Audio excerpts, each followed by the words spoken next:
All righty, I'll call the October 8th Planning Commission meeting to order at 6:02 PM. Can I get a roll call? Matt Constantine, Good morning, here. Ron Heberlein, Nicole Hendricks, Here. Andrew Carr, Here. Sam Skull, Here. Yana Simonova, Here. Jennifer Willard. All right, please join me in the Pledge of Allegiance. I pledge allegiance to the flag of the United States of America and to the republic for which it stands, one nation, under God, indivisible, with liberty and justice for all.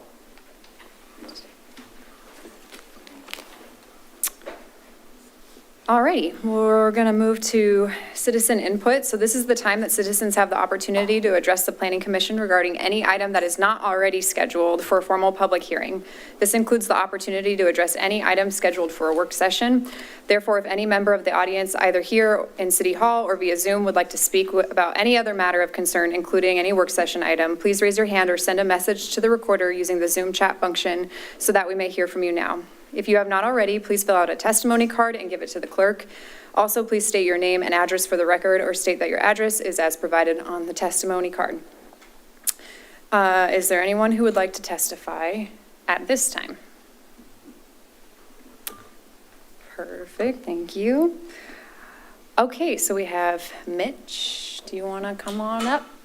And then just a reminder to state your name and address for the record. So if this is, I believe this is on a topic that's scheduled for public hearing, is it not on the climate action plan? Oh, okay.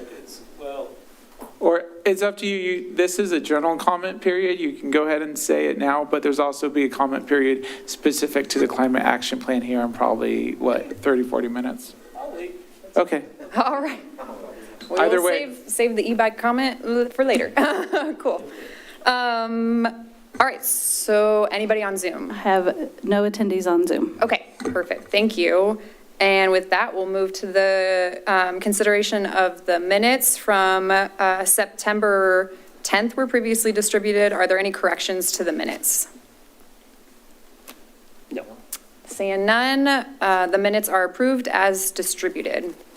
Okay, now we're going to move on to our public hearing. I call to order the public hearing regarding resolution number LP 25-003 for the climate action plan at 6:05 PM.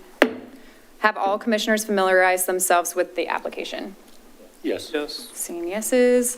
At this time, I'll go ahead and call the city team to present the staff report, including proposed recommendations, along with the applicable review and approval criteria. Will city staff please present their report? Sure. Good evening, Chair, members of the commission. My name's Carrie Rappold, the Natural Resources Manager. Hopefully the consultant is with me here. There she is. Yes. Okay. She lives in Newfoundland, so it's 4 hours later there, so I always feel bad when we're having these meetings. It gets a little late. So yeah, tonight we're here to present the Climate Action Plan and, for the adoption by the Planning Commission. And so this has been, about I want to say close to about a 1.5 year process. We've certainly had a work session with the Planning Commission, a couple work sessions. And so it's an opportunity really to do something that Wilsonville hasn't done to date, and to create this plan and hopefully carry it forward in terms of implementation. And so tonight we're going to go through basically the context and the components of the plan. What we learned is really the public engagement.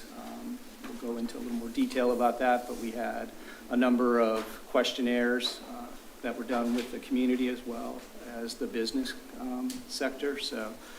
And then I know there's been some confusion about this. Hopefully we can clear this up tonight, the difference between actions and implementation measures, because there is a difference there. And Maury will get into that a little bit more. I'll discuss it too. But basically the actions are the starting point, and the implementation measures are where we end up in terms of what we do going forward.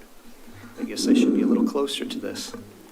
And then we'll look last at how we're going to integrate this, going forward in terms of what the city does, and also how this will, be brought forward into the community. So just in regards to that context and the components, Really, for us as a city, this started with a city council goal for the 23-25 period, but it's also reliant on what's been happening at the state level. Some of this I know you're very familiar with the work that Dan's done with CFAC, and so there are these goals in terms of how, we're going to go about trying to achieve these reductions in global or greenhouse gas emissions. So there's this goal of, reducing it by 45% by 1990. I mean, from 1990 levels. That wouldn't be good. By 2035. And then by 2050, reducing it by 80%. So those are very ambitious goals, and it's going to take, certainly a collective effort on the part of the federal level, the state level, the local level, what the private industries are going to be doing. And, so it's going to be a significant effort to try to reach those goals. So this is really just trying to give you a better understanding of how the plan was put together. So as I mentioned, on the left end here is starting with the city council goal, that state executive order. And so the way the plan is constructed in terms of what we looked at and how we move this forward, there were basically three scenarios that, we identified. One was what we call the business as usual. It's really what we're doing today in terms of the existing conditions. Then there was this idea of the business as planned, which takes into account more of what's happening, especially at the state level, and how that is implemented down through the local level. But ultimately, where we end up is really the low carbon action scenario. And so that's really what we're adding to this piece of work that's being done at this point. And so it really looks at ultimately these low carbon actions.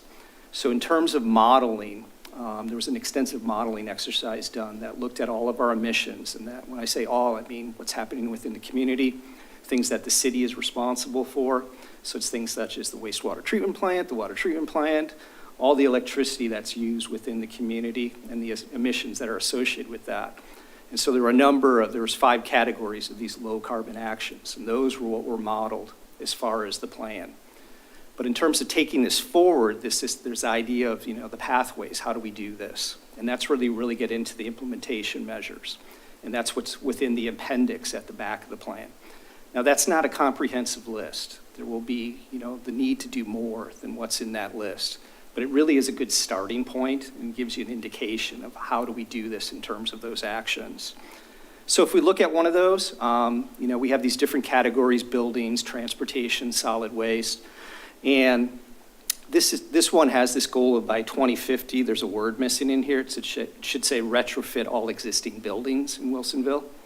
And, the goal is to reduce that energy use by 50%. Well, how are we going to do that?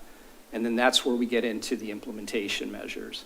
So, there's the opportunity maybe to present more information to the community and create a retrofit navigator program that will really provide resources, information, how they could go about doing, solar panels on their own home or other steps that they could take that would be important from that perspective. And then we could look at a program called PACE that would help us to work with, the commercial operations within the city. And it would provide some of the same information in some ways, but it would be geared towards that commercial side. So they're all set up that way. If you start reading the actions and looking at what those say, then the parallel there is really what do the implementation measures point out, or what do they call for?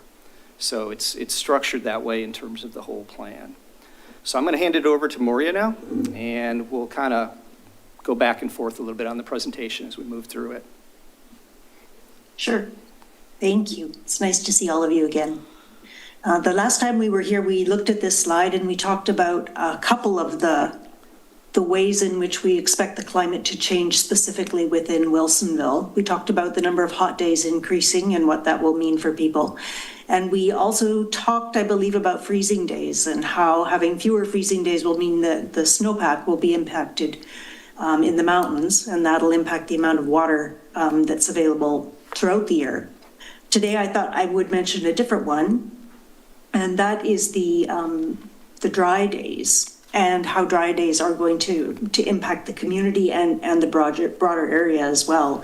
According to this chart, it suggests, or the monitoring and forecasting that's being done suggests that the number of days when there will be less than 0.01 inches of precipitation will increase from 149 to 159 days a year by 2050.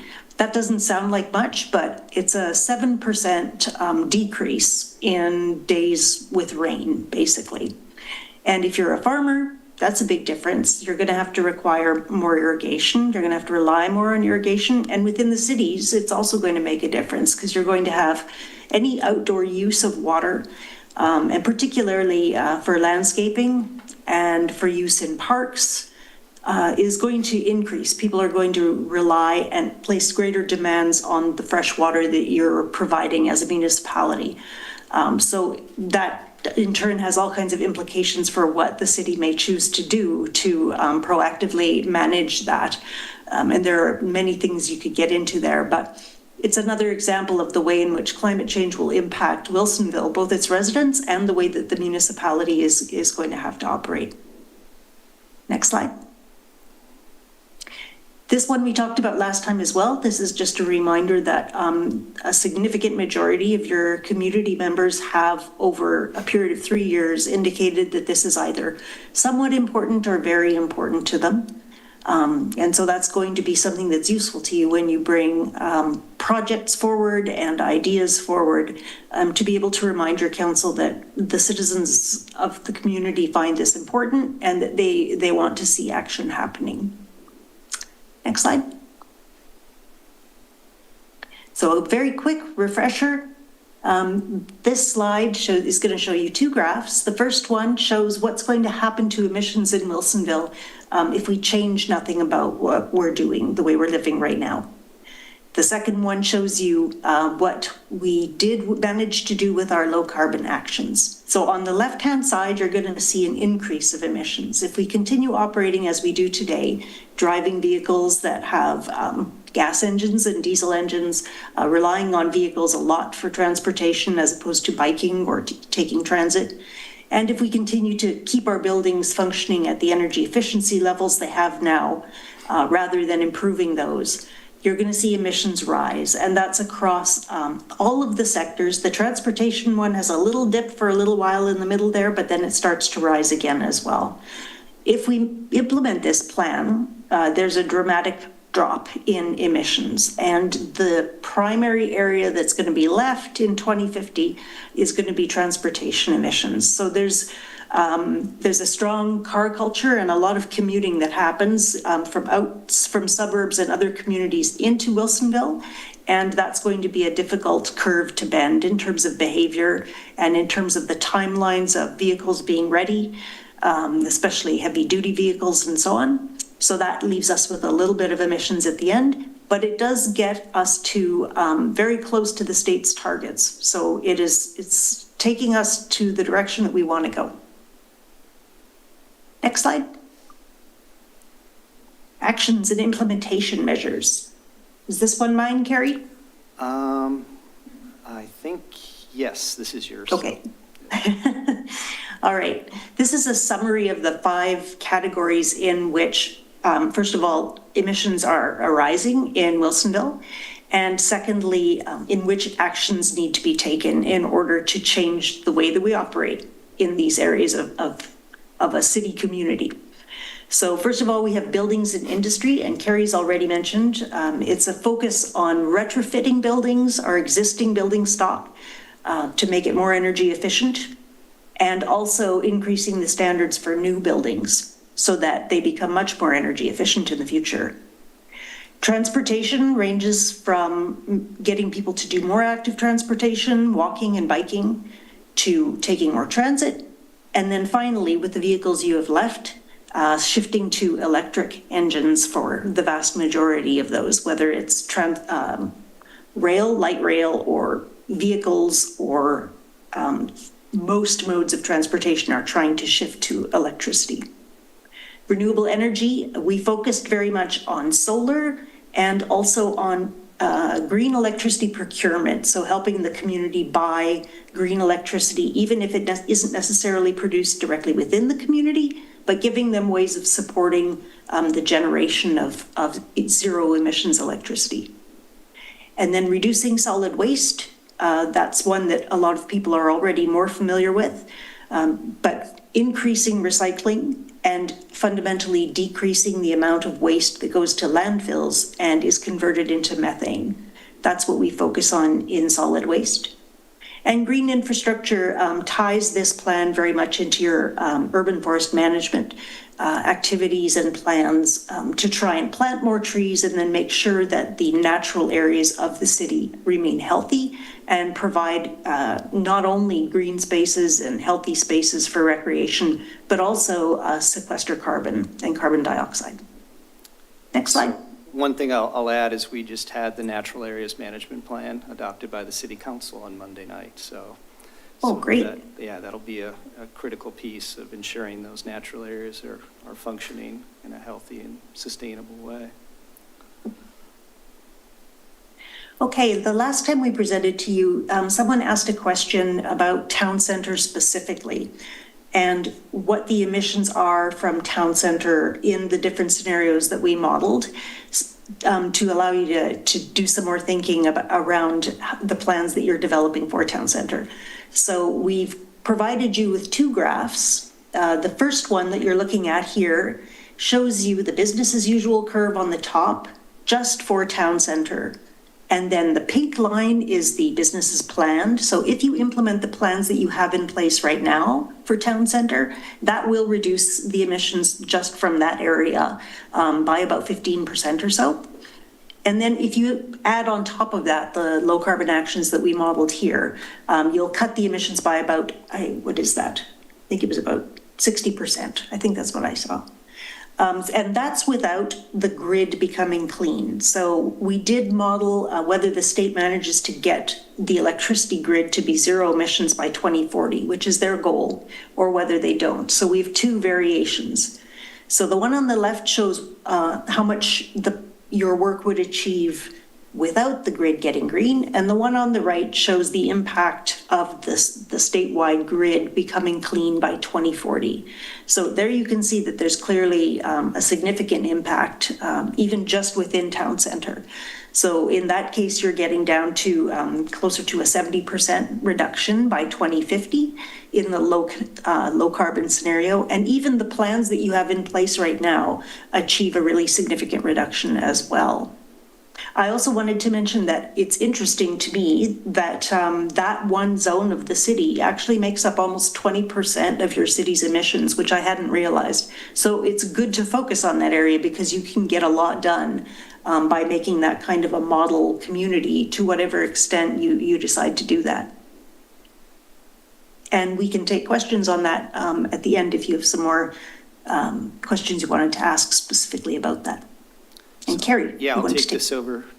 So there's certainly this aspect of how do we integrate this into, the city's work, and that's really going to be based on, as I mentioned previously, that there's really going to have to be some continue to be some strong direction from the state and the support that they provide, whether that's through legislation, through funding, through ensuring that, the grid is going to end up being, greener in the future, working with, the power companies.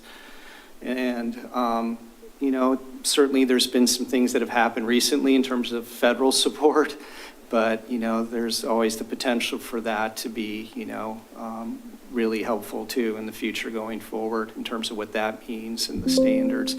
Because, we can do a lot at the local level, but we really need that support, as you realize, that happens at the state and federal level. As far as locally, the expectation with this plan is to look at, what can we do specifically like an area like Town Center where there is a plan like that. And, if it makes up 20% of our emissions, that would be a significant step forward in terms of seeing implementation within Town Center. Working with HOAs, with the community, with our business community, in terms of how can we incentivize, provide education. A lot of these things are called out within the implementation measures, what those might mean in terms of providing, that type of support. And then certainly where does the leadership come in terms of, ensuring that the plan can happen and how do we do that? And we'll talk a little bit about that at the end. the next steps that would really have to take place in terms of ensuring that, and what would that mean in terms of those next steps. So I'll hand this over to Moria again, and then I'll finish up at the end. Sure. So when we presented this to City Council, they asked if the state has set these targets on behalf of all of us, are they also providing funding to help us achieve those targets? And the answer is yes. There is a lot of funding available, and it's increasing. There was actually an announcement I noticed just yesterday, specifically for utilities to, it was a number of millions of dollars to help them take the next step again in greening another portion of their energy stock. So it's moving that grid greening forwards, which is excellent. For local governments and for residents, the state also provides a lot of resources, and we've listed a few of them here. So resources for local governments, that includes not just funding, but also guidance, consultancy services to help you come up with feasibility plans or identify the best services for the conditions that you're operating in. And then there are things like community renewable energy grants, so funding to support the purchase and installation of renewable energy. And then solar and energy storage rebates, so rebates that are specific to those particular technologies. For communities, the home efficiency, electrification, and appliance rebates really help you get at those building retrofit actions to help make homes become much more energy efficient and really reduce that building emissions portion. And then there's a program specifically for schools as well, and which is an awesome thing for you to be able to partner with them or at least make them aware of that, because I think there's a lot of, with the funding that we had in the IRA, there was a lot of cases in which schools weren't aware of how much was available to them. So that's an area where municipalities can definitely help. The next slide is the Energy Trust. They have a wonderful array of programs that provide not only funding, but also guidance. And it's really interesting how diverse their knowledge is. So they have everything from specifically assistance around hydropower, and power can be derived from the smallest sources of water flow. You wouldn't believe it. So there's all kinds of things. Multifamily residential retrofit, that's really important because it's hard in a multifamily unit to do major retrofits to your building unless it's coordinated across all of those residences. So they help with that kind of thing as well. So here's another list of sources of funding and guidance. And then on the next slide, we had one more, and that is specifically to solar. And this is an interesting program that helps with residential subscriptions. So if you can't actually install solar on your home, can you subscribe to purchase green electricity and have that money directed to a utility to make sure that they're actually making the grid greener? As well as support for low-income residents and specific guidance for developers, which is really useful as well.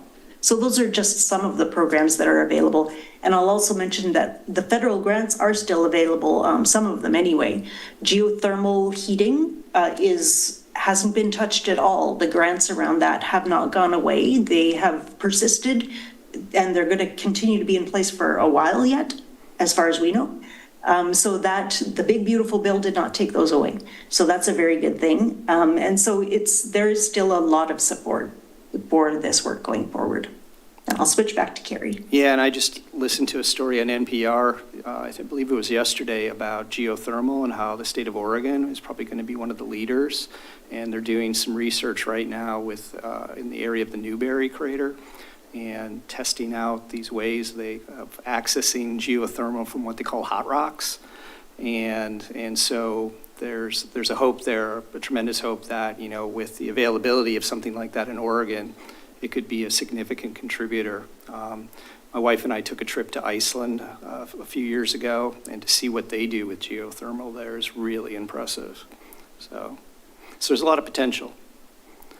So next steps, so the plan certainly is a wonderful framework for how the city can move forward. And, it represents the starting point in terms of what we're thinking, especially in terms of these implementation measures.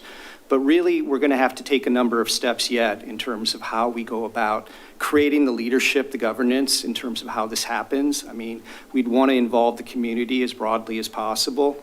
So we could look at, the possibility of a task force that might, lead that implementation as it goes forward. One of the key steps would be really looking at a financial analysis, and we would dig deeper into those implementation measures, but also look at, what other measures would be really necessary to move those actions forward.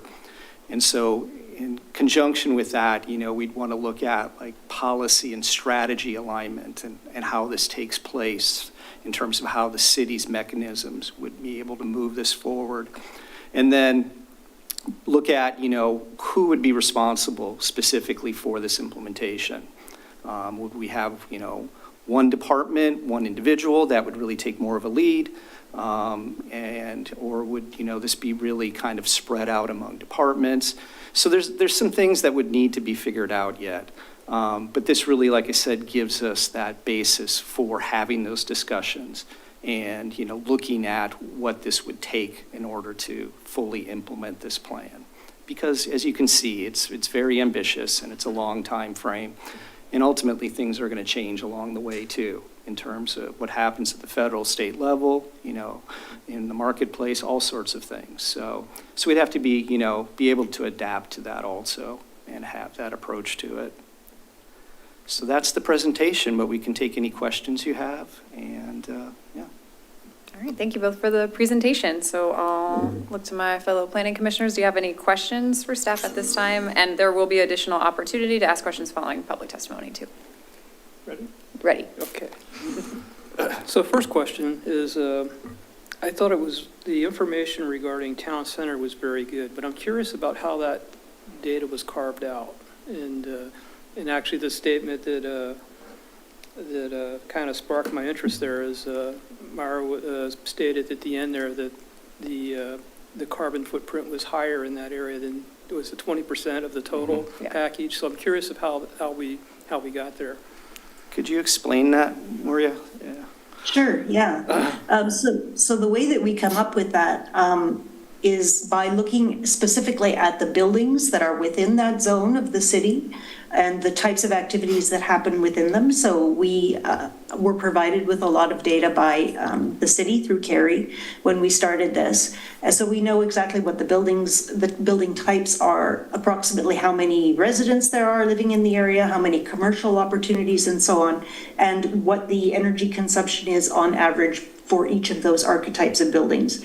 Then we also add on top of that the transportation patterns through the region or through the streets that are within that zone. And because it's the center of town, there is significant transportation going through there. And that, I suspect, is probably a reason for a lot of the higher emissions than some of the other parts of the city would have. But I'm sure there are other contributing factors, but we take, on top of those things, we also incorporate water use, the waste that's generated within those buildings. But I think those are probably lower contributing factors than the transportation patterns. That's my guess. Okay. So question 2, could we go back to the charts there where Sure. you had the business as usual? For town center? Yeah, well, we could use any one of those. This is fine. So I kind of follow this, in the news and read a lot about it. It's very important to me, for the future and everything. So the question I have is, you have the baseline is, business as usual. With the feds wanting to take programs away, which they're doing right now and everything, does that exacerbate the business as usual and make that line worse, that top line worse? Maybe I'll let you speak to that too, Maria, with your, yeah. Yeah, it's always so hard to guess what they're going to do. The one thing that comes to mind that might make that worse is they are working on dismantling what we call the CAFE standards, which are the standards that require vehicle fuel efficiency to be improved annually. And that's been running for years and is a sort of a standard improvement that we build into the business as usual scenario, because we don't ever expect that to go away. We consider that to be a fundamental. And they are working on actually eliminating the need to improve fuel efficiency standards in vehicles. So that's one that comes to mind. I can't imagine though that vehicle manufacturers would actually make their vehicles worse again. I don't know. It's strange, but I can't think of any others that might do that. Okay. Good question, though. Yeah. Yeah. It just goes, I've had this comment a couple times in reviewing this. It's a good plan. It's a lot of good information and good work. And I think somewhere, if we were to move forward with this, I think somewhere in this, we need to trend that type of information. And I go back to, what is our cost of doing nothing? Because I think that cost of doing nothing is more than the cost of doing something. Yeah. So it's kind of, if you look down the road, it's kind of, we're stepping over pennies right now we're stepping over dollars to, I don't know which way that goes, stepping over pennies to get to dollars. Yeah. By not spending money now or through the program. Saving pennies to Saving pennies. avoid dollars. Yeah. It works out one way or the other. I Yeah. can't remember. No, it's a good But- analogy. I'm good. Thank you. Thanks, Commissioner Skoll. Commissioner Carr? I like this plan. I think it's good. It's aggressive, but I think it's aggressive at the state level. Yeah. It looks like success is dependent upon a clean grid. It's a huge contributor. Enormous. Seems to be in most cases, most of the graphs, the largest delta is due to a clean grid. So, and that's completely outside of our control. So are we aiming for, obviously we're only going to try to control what we can control. Yeah. But how is the state going to, how are we going to be held accountable for something that's outside of our control? That's a concern that I have, because they have these aggressive goals, but if they don't help us meet those goals by cleaning the grid, well, I mean, every effort that we make is good. Yeah. But is there any accountability on us if we don't hit those targets? Well, I think, no, go ahead. Does the state have any teeth to hold us accountable when, even though we make a great effort but we can't accomplish with our actions, we can't get to those percentages without a clean grid? Yeah, I mean, I think there's some things, as you've seen, like where we've had to go in and revise our parking standards and the things that are specifically called out, or if you look at the building code, those things will not be going away. And so those are mandated by the state in that sense. But I don't know what we can do if the grid itself doesn't, green to the extent that this hopefully, leads us towards we get a cleaner grid. So that's a big challenge. Yeah, I mean, that's my concern is they've got these massively aggressive goals and it almost sounds like they're asking us to be accountable for those goals. But what we can do has a much lower impact to accomplishing those goals than a clean grid. I would just expect that the state would recognize that this is impacting any community within the state if the grid isn't reaching those goals. And so, there couldn't be the expectation that you could do anything beyond that if that's not happening. Okay, so there's not any subset of these goals that says the city's responsible for this amount of this reduction? No. Okay. Yeah, not that I know of. There is one Go ahead. way in you can support the grid, a couple ways, actually. I think it emphasizes the fact that you are so reliant on the grid becoming clean, emphasizes the role that a municipality can and should play in advocating for that, like in being aware of what's happening with utilities and continuing to pressure them and to pressure the state to stick to those targets, especially as things like data centers are becoming more present in all kinds of communities, and the demand that they place on electricity is Massive. something like 40 times an average commercial building. So it's going to really strain utilities' ability to reach their renewable targets. But if you continue to advocate for the importance of that, that will be heard and that will carry weight.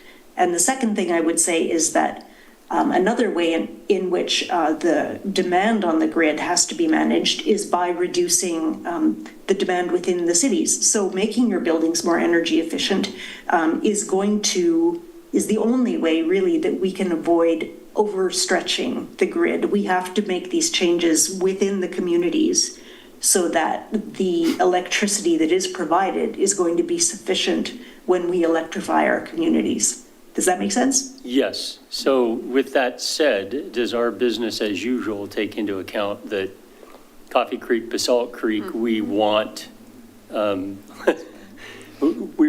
centers, right? Yeah, they are not reflected in this because we didn't have specific data about them, about what their demands would be, but it would be a good thing to integrate into the work. It's something to really pay attention to. Especially as we go forward and, do a deeper analysis with implementing, the measures that are in the plan or that we would identify. And then, having that policy strategy discussion in terms of what that means in terms of some of these industrial areas that will be coming into the city. So will this policy then be taken into account when we look at building permits and what we allow to be built in our new industrial section or our growing industrial section? I don't know if I can answer that question if planning wants to take a shot at it, but I don't, yeah. I think that falls within that next steps that we described of policy alignment. Okay. It would be these kinds of things that you need to look at and decide where you want to make changes in your policies to incorporate all of this new information. Okay, that makes sense.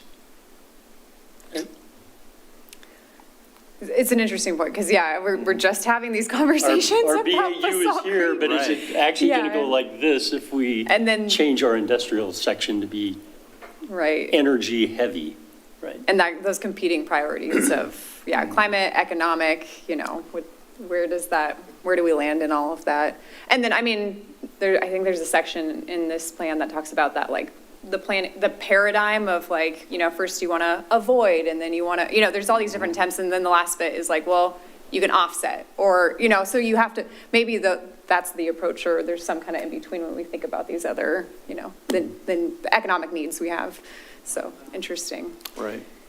Do you guys have any questions? First, go for it. I'll just say, Carrie, we've seen this before. Thank you. I appreciate the addition of separating out town center. It's interesting knowledge to have as we look to the future. But no, it's good information, all 994 pages of the staff report, but I appreciate the work. Sure. And I agree. I think we shouldn't just do this and put it on a shelf. I mean, this should be used in our decision-making going forward. And the answer to the question should be yes, we should review this in planning and building permit issuance, but thank you. Sure. Thank you. Commissioner Semenova? Yeah, I noticed that PGE was missing from like the key, stakeholders to work with to improve it, but Energy Trust was listed.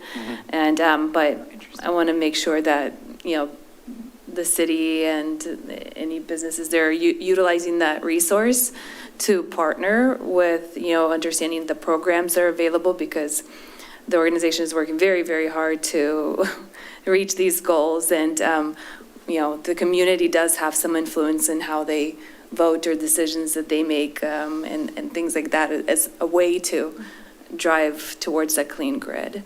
So, it is disheartening to see the recent changes in the grants, and because that impacts, these goals. But I think it's really important work, and I definitely appreciate this, and hope we do get to reach the goal for a better future. And I think it's important that the city is always a leader and showing what can be done. I would agree. Thank you. Okay, well, with that, the next portion of our public hearing will be provide an opportunity for the Planning Commission to hear testimony from audience members. We will take public testimony in the following order.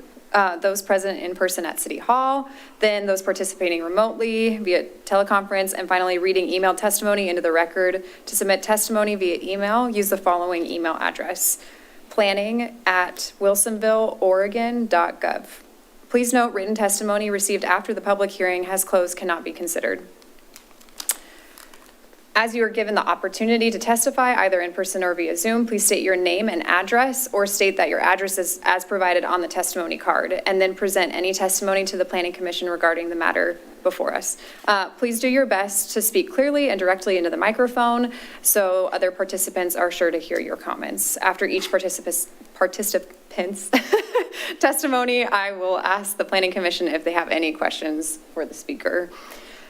Before I call for testimony from the audience, is there any member of the audience at City Hall who wishes to testify who has not yet filled out a testimony card? If so, please fill out a card now and give it to our clerk. And I see that we do have one card.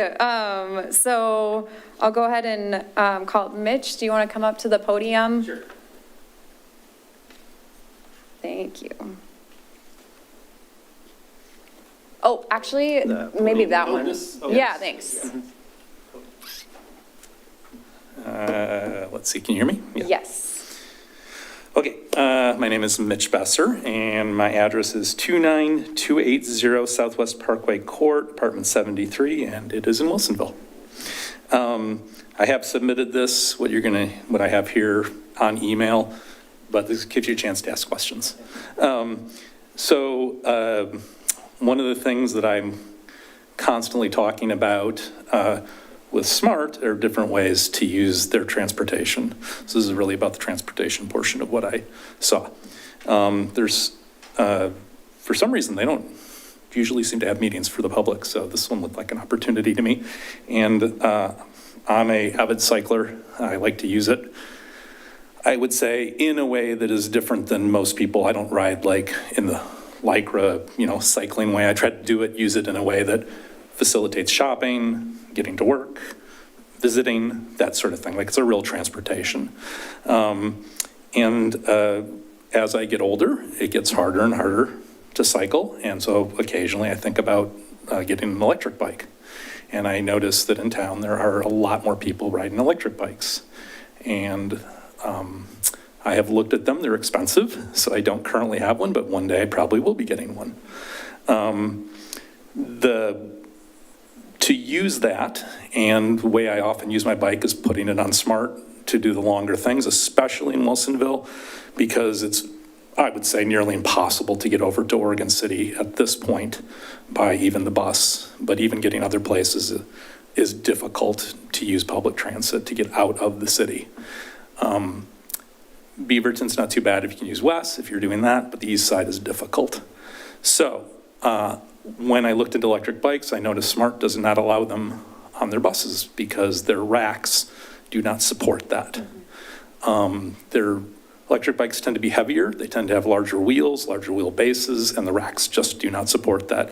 And I personally love things that are, I don't want to say cheap, but compared to a lot of other solutions, when it's cheaper and it's effective, I think that's important. And I do notice a lot of younger people not being able to afford cars and using electric things. I think that's a big wave in the future. And this is just me trying to promote that ahead of the game. Great. So Thanks. That's pretty much it. And again, it's on here and you can ask questions if there's any Thanks, Mitch. things. Does the commission have any questions for Mitch? No? Okay. Just a, I'd just like to say thank you for your comments. I think thank those you. are very well said. Thank you. I would just note that I shared the That's comment. what my question I was. shared the comment with SMART. Thank you. And Dwight said that he would provide a response. great. Okay, awesome. Sounds good. Thanks for giving public testimony. Alrighty, so I'm going to move over to see if there's any audience members on the Zoom call that wish to testify. I currently have no attendees on Zoom. Okay. Then, because there's no people there, oh, sorry. I'm going to skip over this paragraph. Okay, sorry. Okay. So is there any testimony that was submitted via email? And if so, can we read those into the record at this time? There were, Besides Mitch, there were a couple, but they're in the record. Okay, great. all of the public testimony was in the record. Perfect. All righty. And then do commissioners have any additional questions for the audience members? That feels redundant, but I'm just going to double check there. Okay. Do commissioners have any additional questions for staff or the staff report based on the testimony? Seeing none. Okay. What, if any, discussion does any commissioner wish to have to help ensure they have gathered all the information they need to make a decision? This is different than the discussion we will have to deliberate once a motion is made. Discussion at this point should focus on ensuring understanding of the facts presented and clarifying particular points rather than expressing conclusions, which we will do in a few minutes. All righty, we're looking good here. So hearing no further discussion, I'm prepared to close the hearing. Once the hearing is closed, there cannot be any other discussion, comment, or questions pertaining to the material matters of the case file except among commissioners. However, the commission may ask staff specific clarifying procedural questions. Please confirm there is no additional discussion needed at this point. And okay, I guess I'm not supposed to read that out loud, but it's part of the paragraph. So I might have an edit for our little script book. Thank you. Thank you. Okay. So with that, I declare this public hearing closed at 6:48 p.m. Okay, so with the hearing closed, it's time for us to entertain a motion to deliberate and make a decision on the resolution before us. So if a commissioner wishes to amend anything for the staff report in any way, it needs to be included in the motion, but I don't think we need to do that. So do I have a motion for the resolution, Commissioner Carr? So I move to adopt resolution LP 25-0003, recommending that City Council approve the climate action plan. Wonderful. Do I have a second? Second? All right, thank you. It has been moved and seconded that, I'm supposed to repeat the, sorry. Yes, that resolution number LP 25-003 is, we're recommending to City Council for approval of the climate action plan, so. Is it hot in here, or is it just me? I'm sorry, I'm struggling. This is great, this is great. Okay, so hearing no further discussion, I will call the question. All those in favor, say aye. Aye. Aye. Aye. Aye. All opposed? Hearing none, the motion passes unanimously. Cool. Well, thank you. Great, thank you. Yeah. Thank you. I will say, well, am I allowed to say anything now that it's closed? Sure. Okay. I think this is exciting because it's like the first, comprehensive plan we have, and the feedback that we got on the surveys were like, yes, climate is already impacting my life. So it's like, this comes at a time we need it. And then I also like how some of the actions in the plan also help some of our other goals in terms of like housing, multifamily housing, multi-use housing. So it's great. Anyways, I'm done speaking about that. Well, thank you. We appreciate your time. And thanks to Mara, she did a great job in presenting. I think she's talked to us 3 or 4 times, and good information. Yeah. Yeah, thanks, Maria. Thank you. I know, don't do this. I can't handle 2 meetings in 1 week. Yep. We'll let you get to sleep because I know it's almost 11 there. Oh, yeah, thank you. Thanks for joining That's us. no worries. Don't worry about it. Thanks. Very nice to see you. All right. Thank you. Good night. Okay, and then the only other things on our agenda are just the informational, the action minutes are listed there, and the work program. Any questions on those 2 things or announcements? Yes, the plan director has a special announcement. Thank you very much, Chair Hendricks. So for those of you who have not already learned, Mr. Pauly, planning manager, has chosen to move out of state and has put in his resignation here at the city of Wilsonville.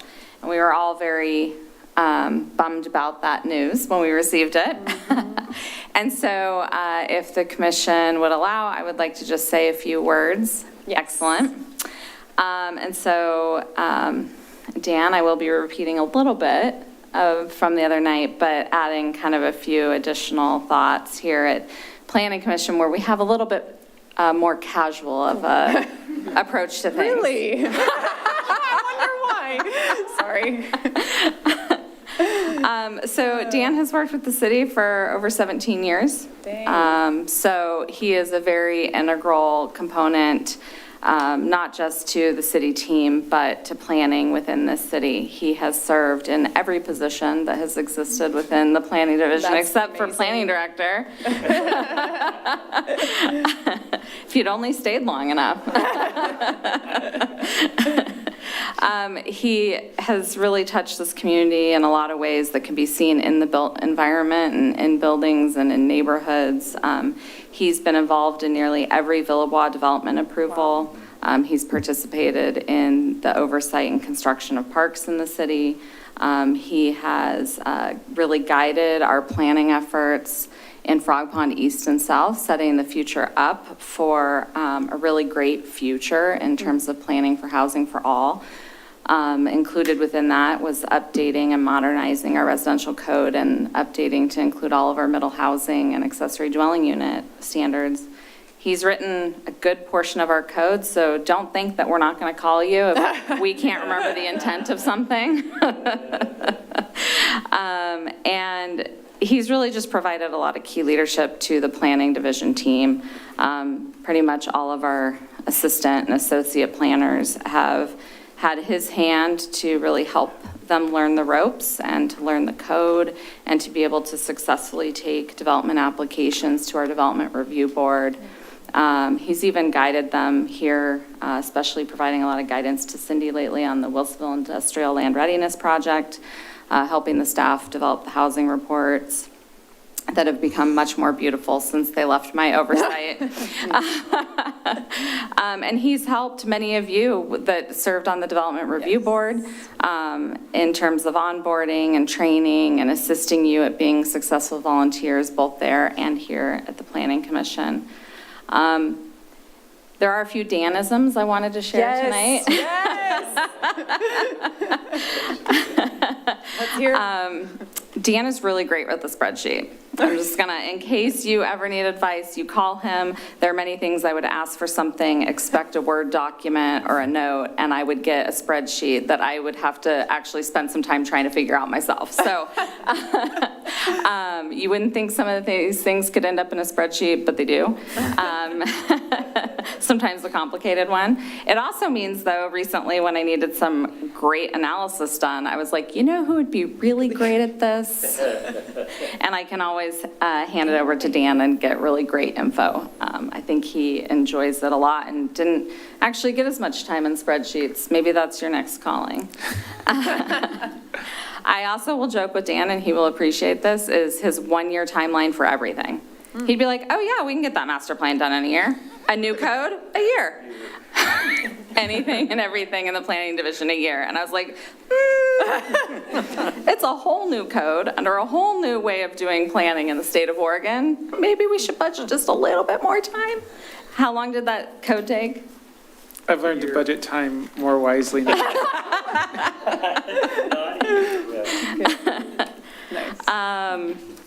I'm also going to give you a hard time for creating a definition, a new term in our code with the term habitable. I don't know if you guys will remember I knew this. that one I would was come hoping up. that was coming up. And how many times Stan would sit right there and get tripped up over habitable or habitability. I can't even say habitability. So thanks for leaving us with that little gift. A couple fun things that we treasure is if you can never remember a code reference, you just ask Dan. You'll say, Dan, there's that part of the code about like what has to go to administrative review versus this, and it's based on the 10 parking spaces, and he'll just like give you the number. He will know even like the sub number, which just has always amazed me. I'm always like, I think it's in section 4.140. It's only if I'm awake that day.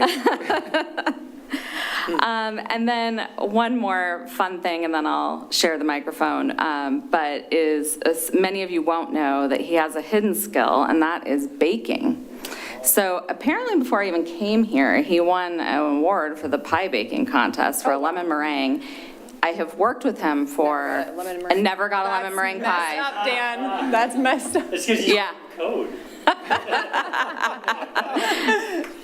But he's made some fancy cakes for his family, and he's actually made some fancy cakes for our Halloween parties. And it's a kind of a fun hidden skill of his. He is a very calm and steady presence. I think you've seen that here in this room. He serves that to our whole team. He also brings a sense of humor and is just a very kind-hearted person. And for that, he is just a great force on our team. And I said this the other night, and I'll say it probably about 10 more times before you leave. I am personally grateful for all of the thousands of ways that you support me and the team, and that you've done that for so long, and that you've supported this community. And even if the community doesn't know that you're the person to thank them, they are thankful for the many contributions you have made in service to this community over those years. Thank you. So I know Mandy has a few pictures she wants to share, but I also... Oh my gosh, this is getting better. This is getting better and better. But I'm also going to then open the microphone to anyone else who'd like to say something. Yeah, I mean, do you have the photos Yeah, ready? I mean, I just threw them together. I'm Let's see, hoping they're let's see all it, and then we'll Dan, do the because comments. some of Yeah. them are masked up. Yeah. Okay, Let's see the pictures. this is great. Oh, there's the whole slideshow. My last day will be Halloween for, Oh, okay. And it is a fun little I was tradition like- we like to have here. Oh my gosh. Cute. Oh no. There you go. There's a good one. Oh. Wait, so these are themes, right, for the whole? team. So the planning Yes, division... I did not dress up by Yeah. myself, but my own free will. Yeah, so the planning division always My arm comes was with a twisted a theme. bit on This these, is but just a And Yeah. the first one was strawberry shortcake. Okay. And then we were Oh, gods and Mario. goddesses. Yep, okay. We came as a zoo one year, and he dressed as a frog in honor of Frog Pond. Oh, that was Frog Pond there, yeah. And then there was Mario Kart.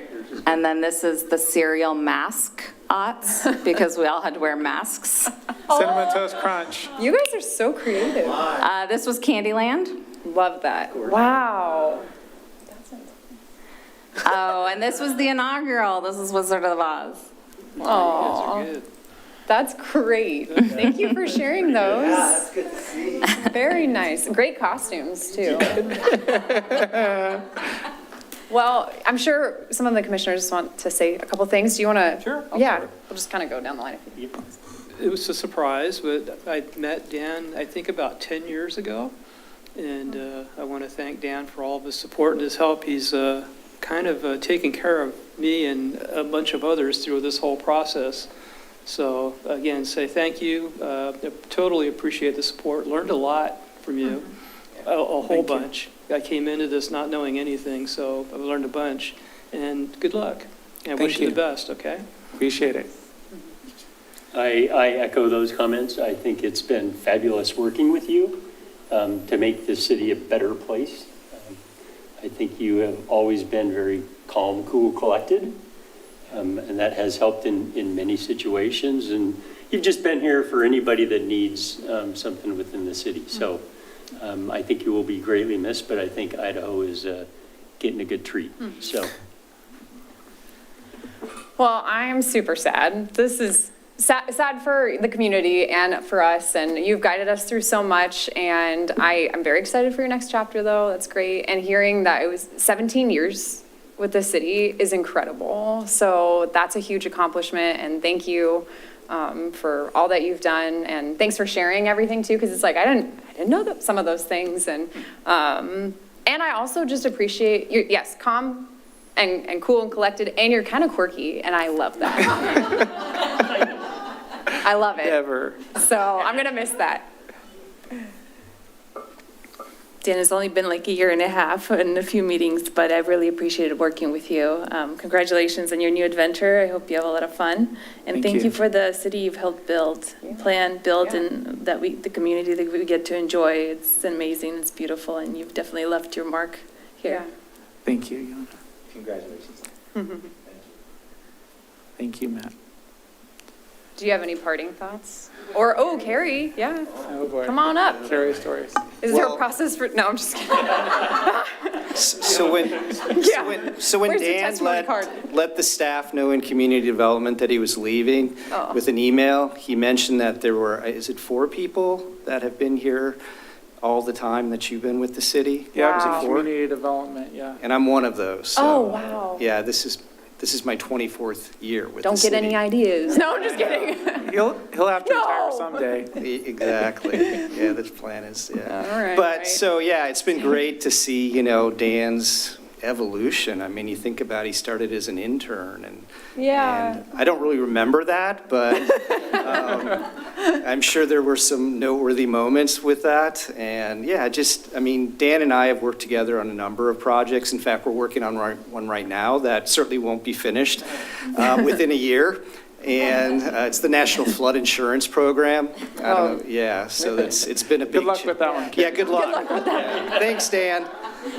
But the thing I fear the most is now with Dan leaving, that planning is going to be looking for other people to fill that spot with the Halloween celebration. So Are you volunteering? I don't think so. I don't think so. Yeah. I know. Yeah. I But think you would love this year's theme. You should come join us. I don't know the theme yet, though. But, I know it's always top secret. Trust yeah. us. You Wow, can- intense. Yeah. But yeah, I hope you have, Boise's a wonderful place to live. Idaho is an amazing place to live, and just being closer to your family. And I think that's the best we could hope for in life. So Yeah. I wish you the best, and I hope everything turns out the way that you want it. We'll miss you. Thank you, Carrie. Yeah. Well, I'll just say thank you for all the kind words. It has been one of the great parts of this job has been working with the volunteers on, especially some of these planning commissioners that, do 2 terms, all their terms on DRB, and then all their terms in planning commission. I mean, get to work together and become friends for over quite an extended amount of time, and especially living in the community together and seeing each other around. It's been really great. And, some of you may end up on council even, right? Have those counselors that have done everything and have been around through all of them. So it's great to be able to develop those relationships, and it's been a joy. And this has been, and I appreciate the contribution that you've been able to give to the city, because this is a city that's changed a lot over the last 17 years. It has been a really critical period in its history, and been here most of the time. The Villaba is being built out, and that's just, very professionally, very rewarding to be able to live through that experience and see that those visions on paper come together, and really have high hopes for how Frog Pond continues to come together and make Wilsonville really a special place. And that's, what's really attracted to stay here for so long, because my plan was come to Wilsonville for 2 years originally, Oh, wow. while I was in graduate school, and it's been a bit longer than that. I've been here over 19 years now. And, there's something that I'll tell you, I didn't even choose it. My mother-in-law and my wife drove up looking for a place to live around here and landed in Wilsonville, and I'm glad they did, because it really is a special place on the map, a unique place that has a lot going for it, and it's been a joy to work with the volunteers and the appointed and elected officials and great staff, a lot of great long-tenured staff, a lot of great support all around to make good things happen, to make it a special place and continue, what makes the Wilsonville way, really, and make it special. So thank you. Awesome. Okay, well, that, I think, means that we've completed all of our scheduled agenda items. And so I'll go ahead and ask for a motion, because I'm just pushing the line here, though. So do I have a motion to adjourn? Make a motion to adjourn. All right, do I have a second? Second. Okay, the meeting is adjourned at 7:06 PM. Thanks. And we have a card for you, Dan. Oh, thank you.